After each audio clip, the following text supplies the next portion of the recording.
I do like wholesomeness. The Masked Man. I love these titles. They're so intriguing.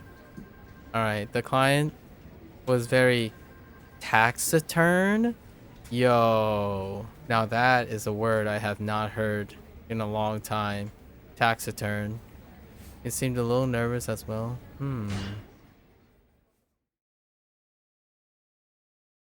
Interesting. Usually they would use the word like sus. Sus. You know, a little sussy.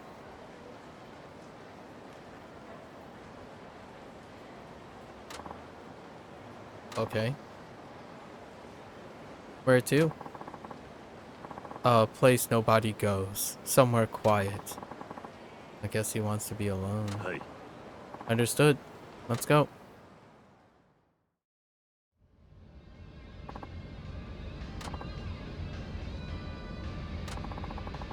Maybe I should try to make conversation. All I can see is that mask, though. That mask suits you? Yeah. Are you wanted by the law or something? That's not very unreasonable. I noticed you're wearing a mask. Do you have a cold? Oh, I hope you feel better soon. It's nice to hear kind words from a stranger. Maybe he's going through a tough time. Driver? Yes. How's business for you these days? Well, I do okay. Wait, is he a rival taxi cab driver? No, no, no, no. That can't be why he's wearing a mask, right? Good for you. Oh, yikes. I just lost my company. In fact, my life has pretty much hit rock bottom. Wolf. Things got heavy all of a sudden. How do I respond to that? Misfortune can lead to new opportunities. That's a default answer. That's a default response I would probably use. Life is all about luck. That is garbage. I'm sorry. If you challenge happenstance with happenstance, oof, that's low success. Incredibly low success. That's encouraging misery to be embraced. So like, oh yeah, you got unlucky. You know, life's about luck. Like, oh, so I deserve being unlucky, kind of thing. Like, this is a dangerous one. Life comes down to willpower in the end. That's like mid. That's a mid comment, because you're encouraging someone to find willpower where they are lacking willpower. So you want to reframe the misfortune into something positive. This is just coping. Right here is coping. This is whatever, give up. And then this, like, both of these are largely coping. This is less coping. This is more proactive. Being a passenger while life moves on, second option. Always hated that response from others. Yeah.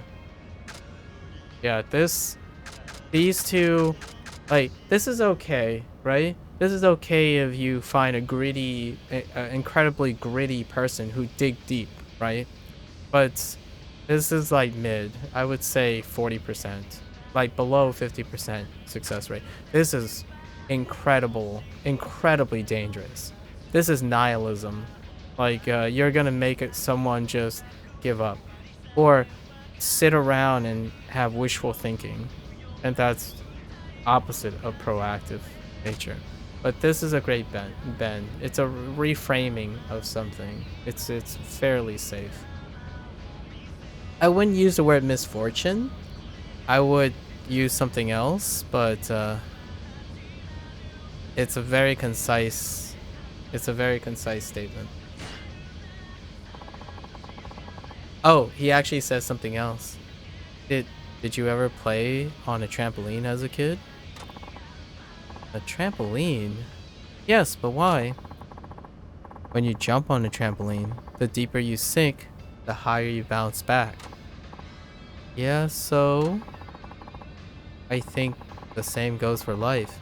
You say you hit rock bottom, but that could be a chance to bounce back higher than ever. Yo. All right, Kitty is really good. That's a good one. That's a really good uh metaphor.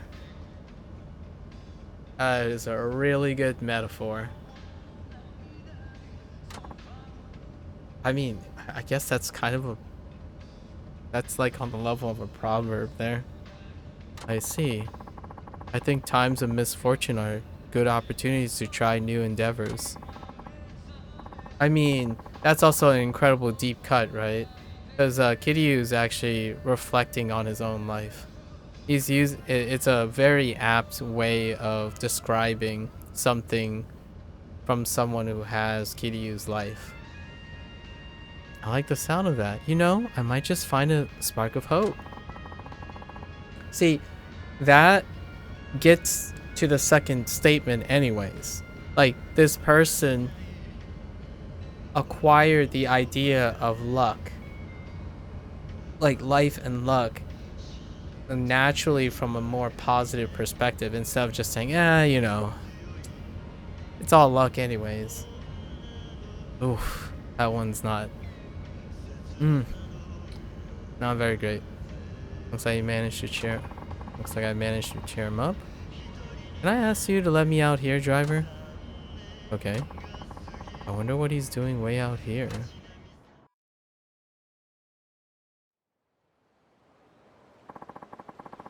Are you sure this is where you want to get out? Yes. The truth is, I was thinking of robbing you at first. Oh my gosh. Yeah. Dang. That's desperate times. See that this is a like an incredible deep cut. Like desperate, emotionally compromised.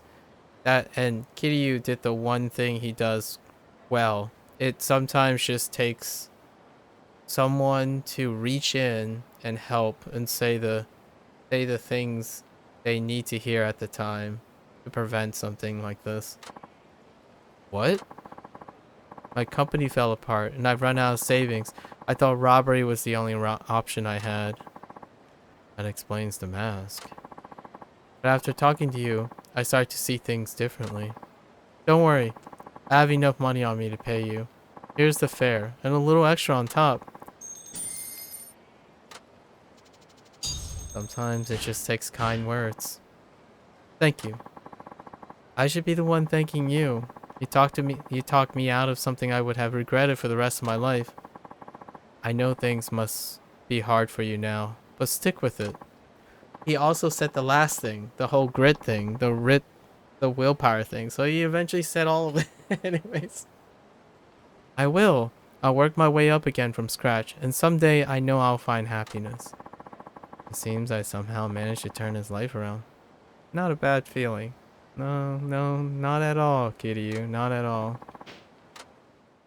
This is these are the types of stories that do actually happen. Not as often as I would like to admit, but these are the types of stories where I challenge the naysayers that say that words are not as strong as action. Because words can be action. It's just when it comes from someone who's very healthy. If you spend most of your life incredibly healthy, incredibly privileged, with rarely ever limited in resource, the idea of the right saying the most appropriate things, that power is sidelined because you have all the resources. You can do and bring things to action when you want. But in times of desperation, words are the most efficient and imperative skill that's required to turn someone's life around. So yes, it can be said that action ultimately is required to enact things, but words can enable that action. It precedes that action. I had so many times people like challenge, like, well, you know, can you walk the walk? Can you you talk a lot, but can you walk it? You know, like talk the talk, but walk the walk kind of things. Like that comes from a place of someone who's very comfortable, who could always walk the walk, and they can choose when to walk, as opposed to, I don't know, someone who's at their wits' end, don't know what to do at all, and that's when you talk becomes the walk. And that was a great example. It's so tiny, but it's one of those like commercials. Like you see those like wholesome commercials. They just want to get out there and just someone's down, just say, go up to them, you're worth it. And then just walk away, you know? Like and it might be akin to some people might say, well, you can't just go up to a homeless person and say, keep at it, and then they'll just turn their life around. It's like, yes, certainly, but you're picking a situation that is low success. It's kind of like saying, oh, you help this guy up. It's not like they're gonna and they have like a damaged leg. It's like, it's not helping that guy up isn't gonna heal that leg.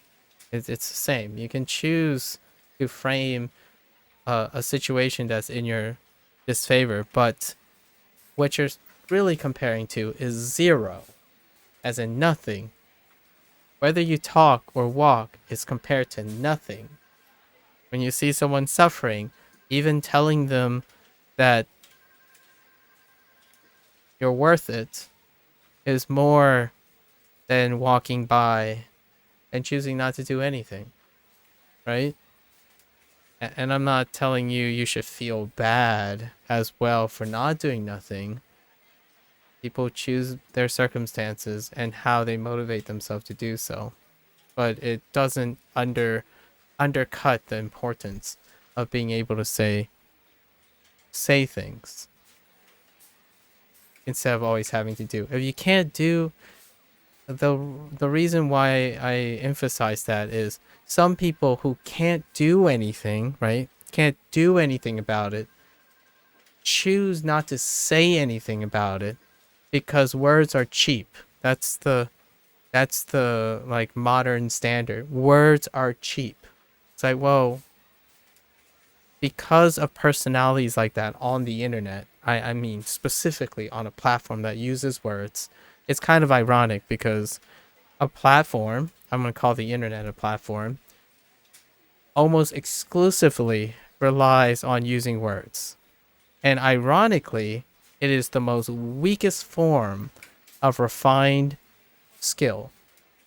The use of words is easily the most deficient on a platform that nearly exclusively uses words.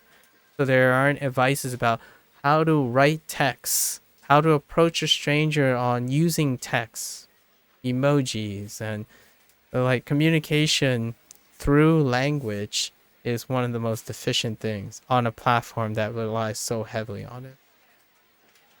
It's that old misconception offline, like IRL, where, oh, actions speak volumes, but words are cheap. Like, well, okay, that's fair. I mean, in that situation, I would agree, pragmatically speaking. But then you get on the internet and you start waving that same conception on a platform that just completely relies on language to communicate. So you cheapen it. What does that do? It creates a whole internet full of people who say whatever they want, type, write whatever they want, with an underdeveloped understanding of how dangerous and how monumental their words are on a platform that uses words. So we have this really weird situation where a platform relies almost exclusively on the skill that is sidelined by old sentiments from an older time. So now we have people just saying, bad things to people and thinking, it's okay, it's the internet. And, words are cheap. My words don't mean much. What I say when I do an op-ed about boycotting an organization because I disagree with their principles, it's my opinion. It's my words. They're not that big of an importance. And ironically, they hold themselves like they are important, but their skills are so lacking.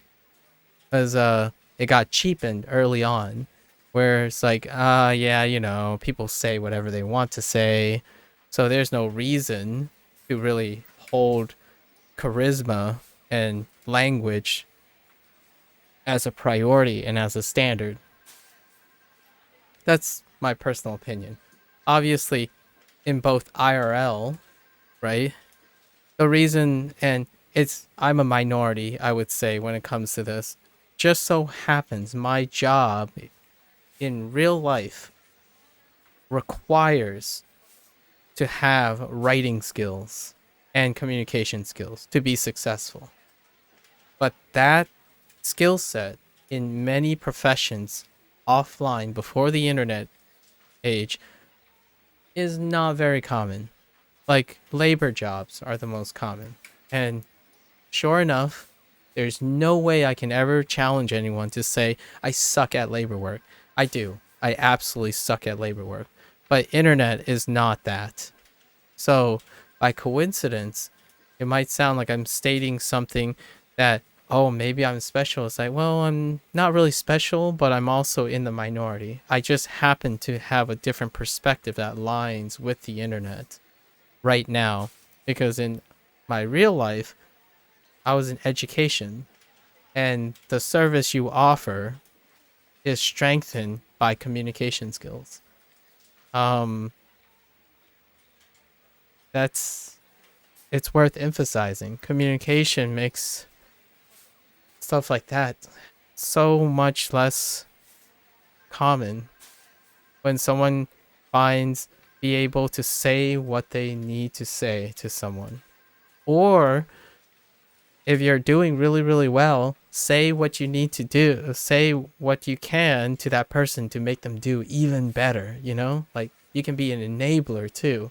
Not just someone that consoles someone or, like, comforts someone in a time of need. You could be an enabler. You could be that mentor that maximizes people's things. But instead, in my opinion, the majority of internet is clouded by just a lack of emphasis of, I'm going to say, even experts who are trained to improve charisma and speech. And it also bleeds into a lot of things, right?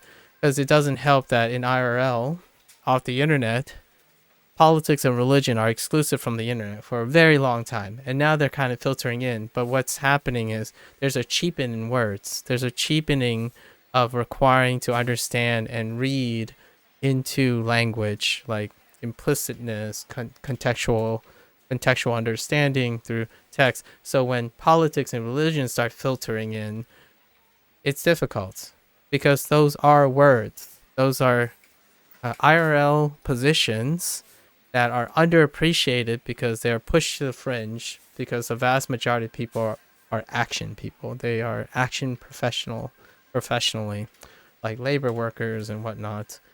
But now you get this idea that when you come on the internet, now it's been the idea of people just saying things is sidelined just as much as like politicians and religion. And to be able to appreciate those skills is to understand that how you have to challenge yourself each day. How do you move people with just your words? That's what religious people and politicians and leaders and the internet require. To be charismatic online is very synonymous with being able to command words. And I don't have to tell you that the people who run most of the influence and leadership on this planet are the smaller subset of people who can command language and communication. And Katie used the goat. All right, let's go back.